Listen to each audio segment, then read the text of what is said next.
There's no requirement that we have a vote. And so at this time, we will not be having a vote. And I'm very pleased with the thoughtfulness of our caucus in terms of being supportive of the path that we are on in terms of fairness, in terms of seeking the truth, in terms of upholding the Constitution of the United States. That's House Speaker Nancy Pelosi, of course, holding firm in her decision to not hold a full chamber vote on the impeachment inquiry. That despite criticism from Republicans and President Trump. They argue Congress voted to open inquiries with Presidents Nixon and Clinton in the past. The president hinting last week that he may cooperate with the investigation if a vote is held. Yeah, if the rules are fair, because I don't know exactly your definition. If Republicans get a fair shake, they vote and say you can't have lawyers, you can't ask questions, you can't have anybody present, all of these crazy things.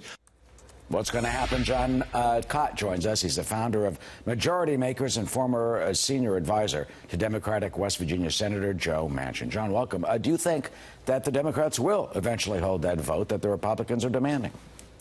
I think Nancy Pelosi is doing exactly what she should be doing. There's no rule that the House Democrats have to hold a vote. I think that was something that was done in the past. But I think what Nancy Pelosi is doing is right. She's talking with her members. Her members are going home and talking to their constituents, and they're opening an inquiry, and they're investigating, and they're finding the facts. And I think if you've seen in the last 12 days, a lot of facts have come out, and a lot has been told to the American people about what is going on. And I think, poll after poll shows that over the last couple weeks, there's increased support amongst the American people for this inquiry that she's doing. And I don't think that Nancy Pelosi is going to take any lead or demand from President Trump or Republicans. I think she's doing exactly what she wants to do and her members want to do and what is best for the country and those members and their constituents. Oh, Republicans and the president are saying it's not fair. It's one-sided. It's unbalanced. They don't have their opportunity to have a lawyer in the room. The Republican members can't subpoena the witnesses that they want to come forward. And others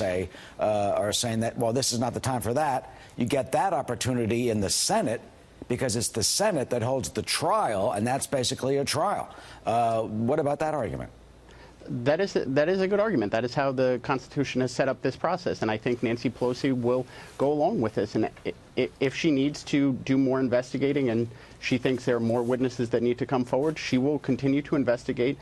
And I don't think the Republicans have much of an argument to make since they've been defying subpoenas and refusing to testify anyway. But given, the Chief of Staff's press conference the other day, I can see why they're not excited to have people come up and testify or provide the documents that the House Democrats have asked for. That causes a kerfluffle. Here, we'll play a soundbite of the Speaker and the Senate Majority Leader talking about this issue. We're not here to call bluffs. We're here to find the truth, to uphold the Constitution of the United States. This is not a game for us. This is deadly serious. And we're on a path that is taking us to a path to truth. The kind of traditional due process opportunities that we provided President Clinton years ago. At least it seems to me, if they're going to go forward, providing fundamental fairness and due process is appropriate.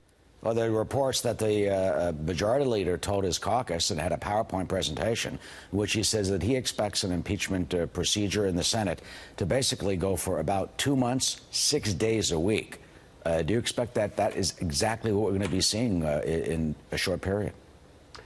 I don't think we have any way to predict something that exact, but I would, I'm pleased that the Majority Leader seems willing and open to holding a trial once the House has completed their investigation. Look, I think Senator Manchin always told me, if I can't go home and explain it, I can't vote for it. And I think that's what Nancy Pelosi is allowing her members to do. They're going home, they're meeting with their constituents, they're talking to them about the issues that are important to them, which for a lot of Democrats, the House members, but also their constituents, is health care and infrastructure. But they're going home and telling them the serious nature of what's happened. Foreign interference in our elections is something that everybody in this country should be against. The quid pro quo, the pressuring of a foreign leader to investigate your political opponent, is something that I think almost all Americans think is just beyond the pale. And I think what you saw with that op-ed by the 7 House members who have national security and intelligence backgrounds laying out, saying we can't do this. We took an oath and we're planning to uphold that oath. So I think that's what Nancy Pelosi is doing. She's allowing these members to talk to her constituents. She's allowing the investigation to go on. And my hope is that when it comes to the Senate, Senate Majority Leader McConnell will have a fair trial and we'll get all the evidence that's out there. You've just started a company or an effort called Majority Makers. Can you describe that? And the reason I ask that is you've got, well, you just said those 7 primarily women who are Democratic members who are veterans who came out for the impeachment inquiry.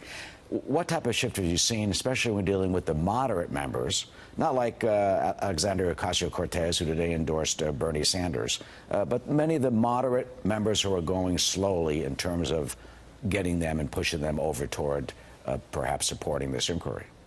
Yeah, Majority Makers is an organization that's founded to help exactly these people. It's moderate members in the House and Senate communicate back to their constituents the work they're doing and the important nature of the work they're doing and the difficult times we're living in. Listen, Speaker Pelosi knows that her majority was made through members who won in very tough districts, red districts, R plus 10, plus 12, places where Donald Trump is still very popular. Senator Manchin just won re-election in a state that Donald Trump won by over 42 points. That was unheard of.